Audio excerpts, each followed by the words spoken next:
Hello friends, welcome to learn services. This is Ram Soni. आज हम बात करेंगे संसदीय कार्यप्रणाली में व्हिप का क्या रोल है, व्हिप का क्या योगदान है। आइए इसके बारे में बात करते हैं। जहां तक की बात करें व्हिप की, तो आप देख सकते हैं यहाँ पर एक छोटी सी पिक्चर बनी हुई है जहां पे उस पर्टिकुलर इंसान के पास में एक व्हिप है जिसे बोलते हैं कोड़ा। तो ये कॉन्सेप्ट जो है बेसिकली इंडियन कॉन्सेप्ट नहीं है, ये ब्रिटिश कॉन्सेप्ट से लिया गया है। ब्रिटिश जो कार्यप्रणाली है वहां से व्हिप का कॉन्सेप्ट लिया गया है।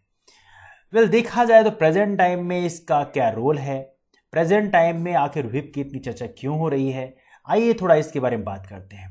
प्रेजेंट टाइम में देखा जाए तो राजस्थान की लेजिस्लेटिव असेंबली में आपको पता है कि दल बदल की एक बड़ी परेशानी बनी हुई है।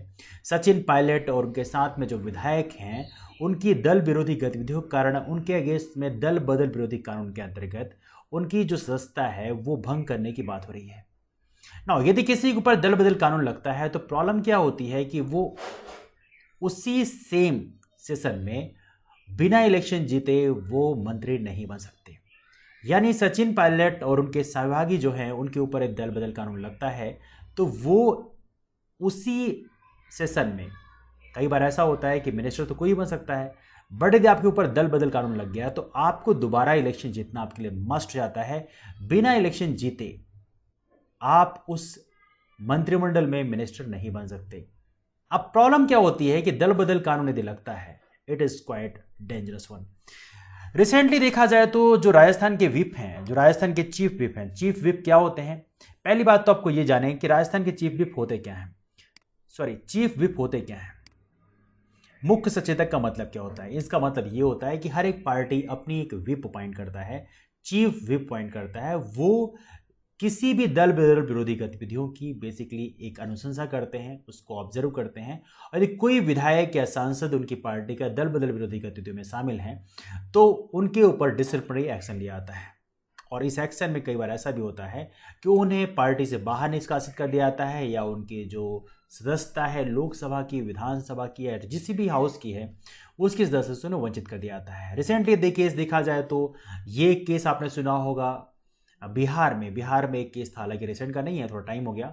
वहां पर नीतीश कुमार की जो गवर्नमेंट थी, जब नीतीश कुमार ने बीजेपी के साथ हाथ मिलाए तो उसमें उनकी कैबिनेट के, उनकी पार्टी के एक बहुत ही सीनियर मेंबर थे जिनका नाम है शरद यादव।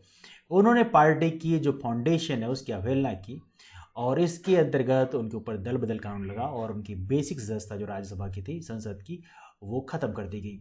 तो ऐसी कई कंडीशंस आते हैं तो उसके, ये एक काफ़ी कॉम्प्लिकेट मैटर है but that's quite important matter. तो आइए जानते हैं इसके बारे में क्या क्या हुआ। तो रिसेंटली देखा जाए तो कांग्रेस के जो चीफ व्हिप है उन्होंने राजस्थान लेजिस्लेटिव असेंबली के मामले में सुप्रीम कोर्ट में एक याचिका दायर की, वहीं के हाई कोर्ट के अगेंस्ट में। उनका कहना यह था कि हाई कोर्ट ने डिस्क्वालिफिकेशन जो प्रोसीडिंग है उसमें इंटरफेयर करने की कोशिश की। इसके लिए आपको समझना पड़ेगा, पहले सुप्रीम कोर्ट ने एक जजमेंट दिया था, आखिर उस जजमेंट में सुप्रीम कोर्ट ने बोला क्या था। ये एक जजमेंट है, वहां पर सुप्रीम कोर्ट ने एक किहोटो होलहन की केस में 1992 में जजमेंट दिया था कि किसी भी हाई कोर्ट के पास में, मतलब कॉन्स्टिट्यूशनल बेंच ने बेसिकली डिसीजन दिया था कि कोई भी हाई कोर्ट तब तक इंटरफेयर नहीं करेगा जब तक को फाइनल डिस्क्वालिफिकेशन नहीं हो गया। यदि डिस्क्वालिफिकेशन हो जाता है तो उसके बाद में आपके पास इंटरफेयर करने का पावर है, लेकिन उसके पहले आप इंटरफेयर नहीं करेंगे। देखा जाए तो यहां पर ये वर्डिक्ट कैटेगोरिकली की बेसिकली इसके बारे में बात करती है, court should not intervene in the disqualification proceeding. और कमाल की बात है, ये सुप्रीम कोर्ट की वर्डिक्ट है। अब देखिए इसके मामले में, देखिए अगर डिस्क्वालीफाई होते हैं सचिन पायलट या उनके जो साथी उनके जो विधायक हैं, यदि डिस्क्वालीफाई होते हैं तो प्रॉब्लम क्या होगी कि वो उसी सदन में, उसी अगली जो यदि गवर्नमेंट गिरती है तो अगली गवर्नमेंट में बिना चुने वो मंत्री नहीं बन सकते। That's concept over here. तो राइट नाउ कोई भी डिस्क्वालीफाई नहीं होता, यदि वो रिजाइन कर देते देन इज फाइन, लेकिन डिस्क्वालीफाई करते हैं then it will create problem. अब ये डिस्क्वालिफिकेशन और रिजाइन के बीच में एक अजीब सा मामला है। यदि रिजाइन देने का उनको, आपको अब देखिए ये क्वेश्चन, हालांकि हाई कोर्ट का अपना एक इंटरप्रिटेशन है, यदि कोई इंसान रिजाइन करना चाहता है आपकी पार्टी से तो आप उसे रोक नहीं सकते। लेकिन राइट नाउ एक अजीब सा टसल बना हुआ है कि रिजाइन एक्सेप्ट किया जाए या डिस्क्वालीफाई किया जाए। इट्स ऑल अबाउट कि आप किसी कंपनी में नौकरी करते हैं और आप वहां रिजाइन देने गए, और रिजाइन जब देने गए तो आपका बॉस बोलता है कि नहीं नहीं, आपको डिस्क्वालीफाई किया जा रहा है। देखिए, डिस्क्वालीफाई जब किया जाता है तो वहां पे आपके जो सर्टिफिकेट्स हो ऐसे बन जाते हैं कि यू आर फायर्ड। लेकिन जब आप रिजाइन करते इट मीन्स आपने अपनी स्वेच्छा से उस पार्टी के जो फाउंडेशन वैल्यूज हैं उसको अब आप नहीं मानते। This is the quite concept. ये कॉन्सेप्ट काफी इंटरप्रिटेशन का बना हुआ है कि आप रिजाइन दे सकते हैं या डिस्क्वालीफाई किए गए।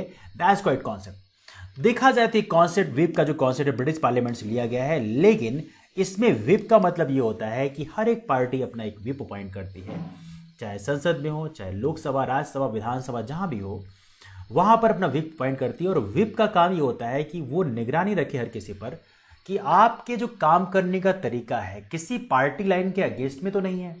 बेसिकली ये काम होता है एक विप का। तो आई थिंक आपके समझ में अब तक आ गया होगा बेसिकली विप का काम क्या है, और राजस्थान का मामला क्या है वो भी आपके समझ में आ गया होगा।